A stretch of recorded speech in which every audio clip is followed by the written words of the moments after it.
Hey guys, I'm back again. Got a little different video today. Not going to do turning. I've looked out on the internet. I tried to find it everywhere. And there's a few videos here and there on this, but not what we need out there. There needs to be quite a few more videos on how to do this.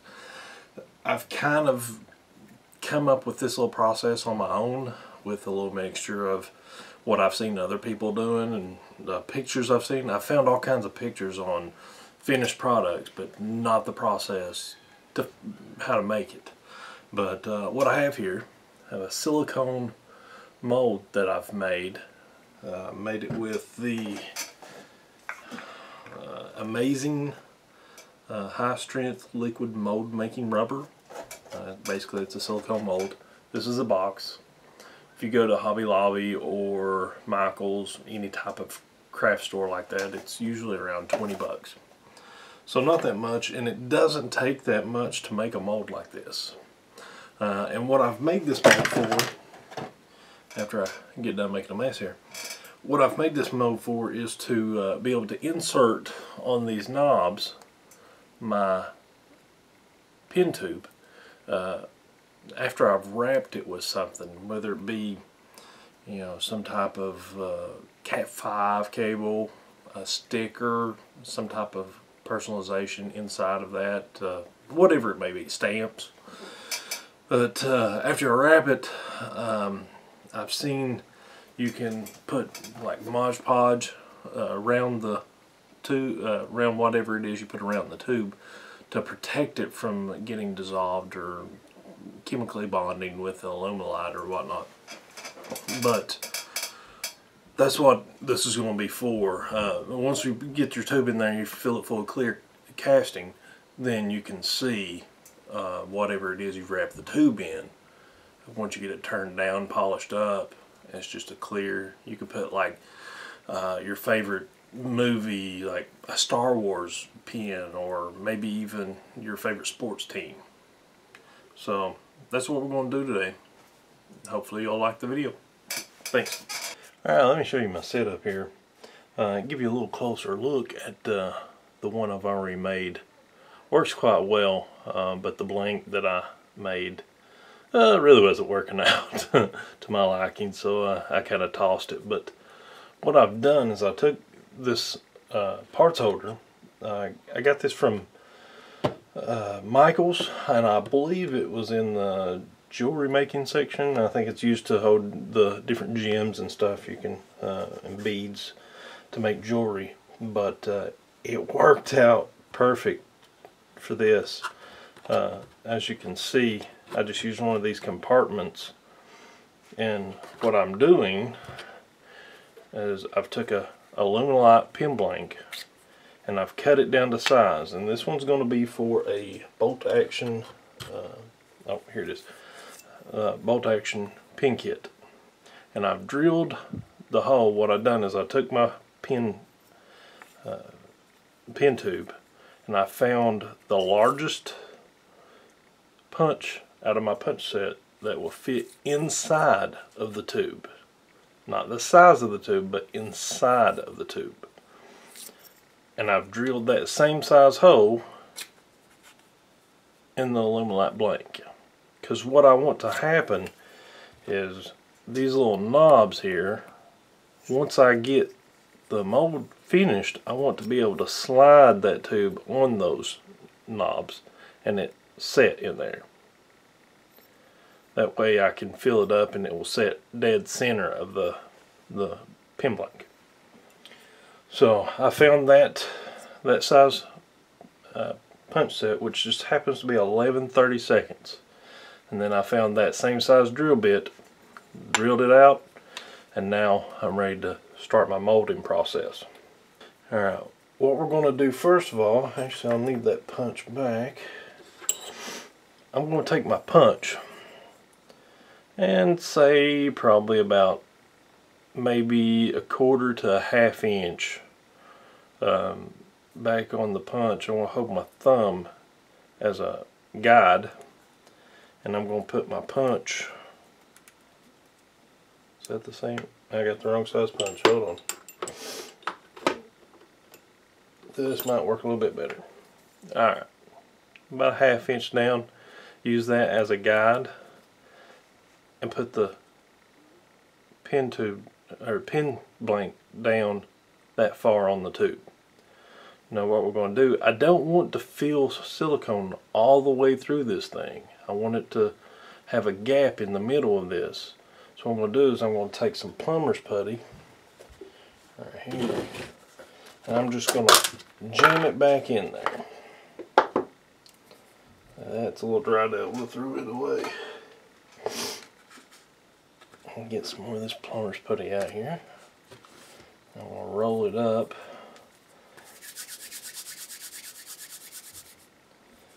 That's probably too much.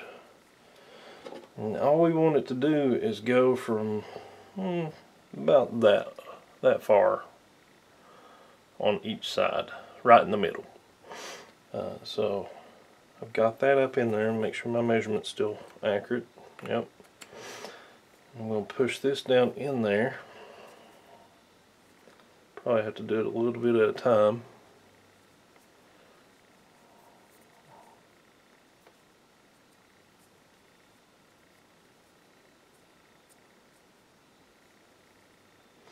Alright, then I'll take a slightly smaller punch and jam it down in there. Now, where this one's smaller, what you'll have to do is just go around the sides and rake it down. Because every little thing that you leave on this is going to show up in your silicone.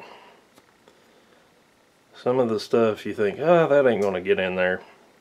It does, trust me. Alright.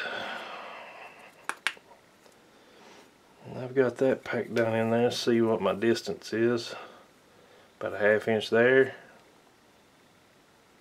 A little less than a 1/2 inch, so we're good. And I got that flattened down in there, so the silicone will flow down in there and harden, and that'll be my 2 knobs sticking out of the sides of my mold. Alright, here's another little tip or trick, I guess you could say. Something I come up with on my own. Most people will take their blanks and glue it to whatever they're gluing with the hot glue. But what I've done here is I've built up a little platform on the bottom of my blank with plumber's putty, so that when I push it down in there, it's going to push flat. It's going to serve a couple purposes. One, it keeps it from moving around because it kind of sticks to the plastic in the casing here. And 2, it lifts the blank up off the bottom, so that, because when you pour this in here, the bottom of this is going to be the top of your mold. So it's going to be this part right here. Well, if you just laid that flat on the bottom with this side of the blank, then you would have to fill that up to equal out the bottom of this. Drop my mold there. But with adding that little bit of plumber's putty, that lifts it up and allows you to get a little bit deeper in that mold.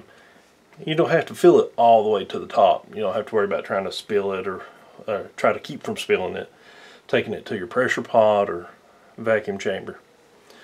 Just a little tip. Now what we'll do is we'll take this in our handy dandy mold maker here. That's not really, actually we're going to wait on that, because we got, what I want to do first is I want to put some of the silicone back in these holes before I put it down in there. That way I don't have to worry about trying to push it back in there, because it is a tight squeeze right here in between the sides. But the other one's the same way, didn't have a single problem with it. So we'll do that first. Here's our silicone base. This is again part of the amazing rubber kit from Alumilite. It's just a white, kind of looks like yogurt in a way. And then it has the catalyst here that the hardener, I guess it is. for every 2 ounces of the, and it's by weight, every 2 ounces by weight of the base, you use one of these cups, and I'm not sure what the size of that cup is, but 1 cup to 2 ounces. It took me roughly about 3 ounces to do the other mold. So I'm going to go ahead and mix up 3 ounces, because before I just mixed up the 2, but since it's just like 1.5 of these, I'll go ahead and mix up the 3. And I have to get my scale turned on.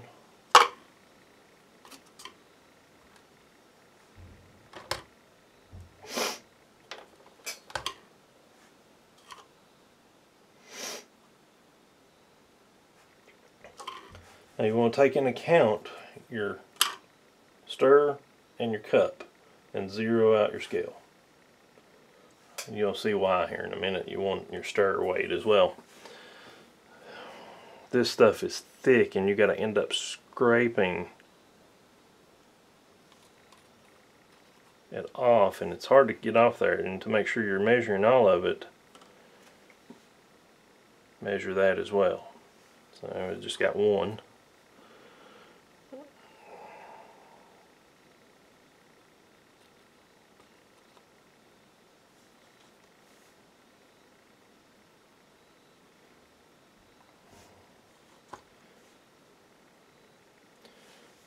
Two and a fourth, or 4/10, I should say. You want to go slow once you get close, because like that little bit I just got out, just got it to 3. So we'll put the lid back on this.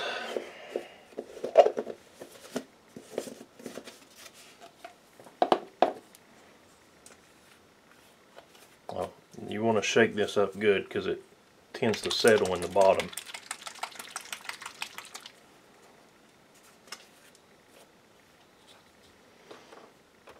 And we're going to need 1.5 of these.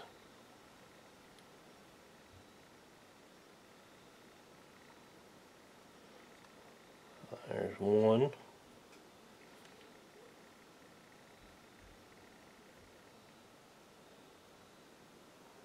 There's 2.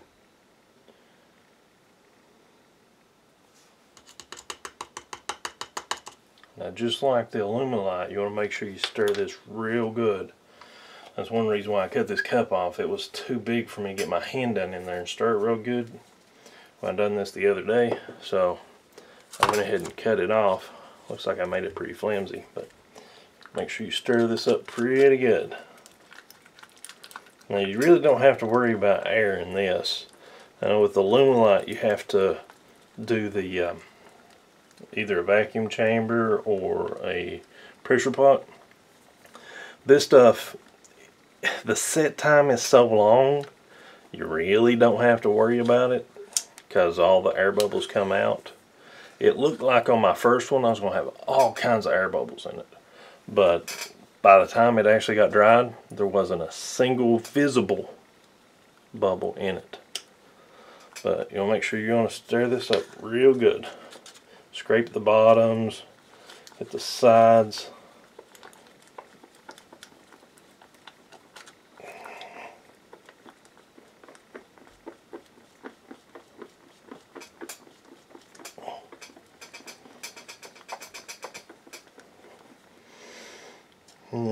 You just check it.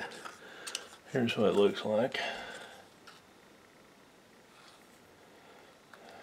Check it, make sure everything's a consistent color, and you can tell the difference. The base is white and this is a real pinkish color. Just make sure there's no streaks or anything in it, and then you're ready to pour. What I'm going to do first, like I said, I'm going to try, if it will let me, to pour some down in these holes. I didn't do this last time and it turned out okay, but I'd still like to get it down in there.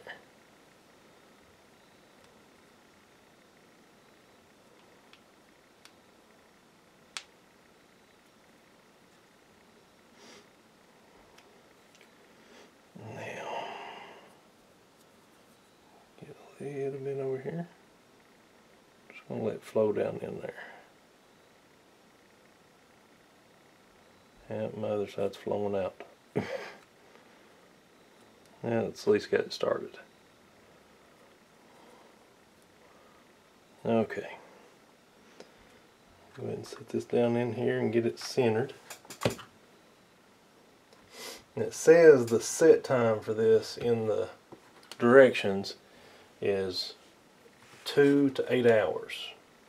I checked mine the other night after a couple hours and it wasn't even remotely close to being cured. So I would say it's probably closer to the 8 hours, and it might be where I had it here in the basement. Maybe the temperature has a lot to do with it, but as you can see, it's really thick. What I like to do is take my popsicle stick here, just jam it down in there, kind of break up the air, because this stuff is thick. Most of the air will come out on its own.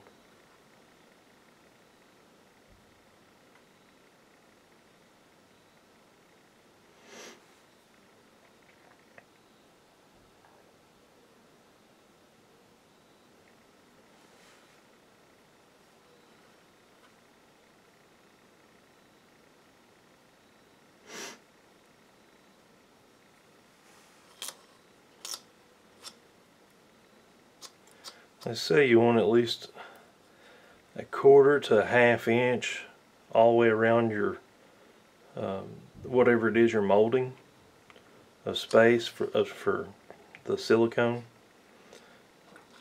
I've probably got right at a 1/4. It may even be a little bit less, but this stuff is tough. I'll get my other one here and I'll show you. It's tough as nails.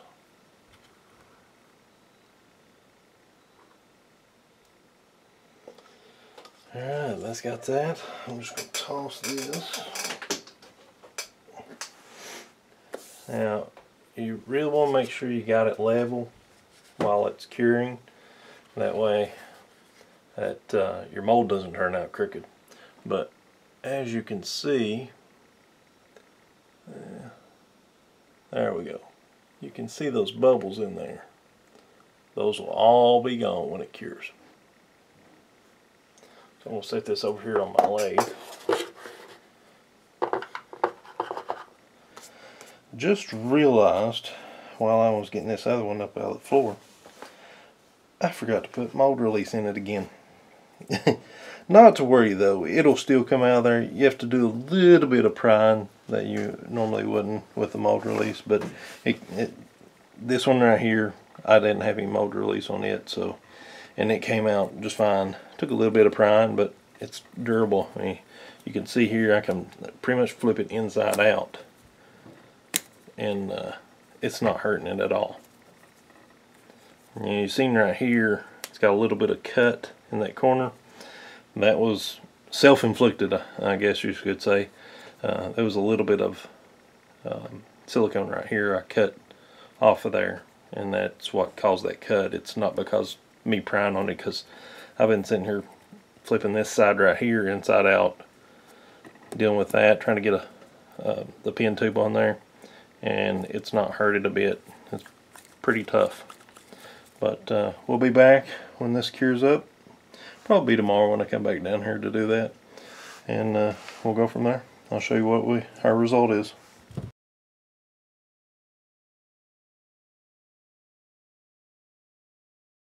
Alright, here we are on the next day. It's been, I think it's probably been around 24 hours. I almost forgot about it being down here. But here's my mold. Come out looking great. Everything functions great. I got to clean out some of the plumber's putty that's got down in there. It's just a little dirty. Just got to clean it out. Nothing stuck. The blank that I used to fill it, nothing stuck to it. Still got to clean the plumber's putty out of that. But here's basically how it would work. I'll take my pin tube, print out something on my printer, wrap it around this, whether it be some glue it on or be it some type of sticker. Then I'll take it, stick it on here, and then on this side. And those are just slightly bigger than the tube, but just small enough to where they slide on easy. And with my wrap tube, I pour my clear Alumilite down in there, and once you turn it, you can see what it is you put on there. You could even use this to wrap your Cat 5 around cable or blue jeans, anything you would want to put around a tube and turn it down, something you can see through the clear Alumilite. But works out really well. Thanks for watching.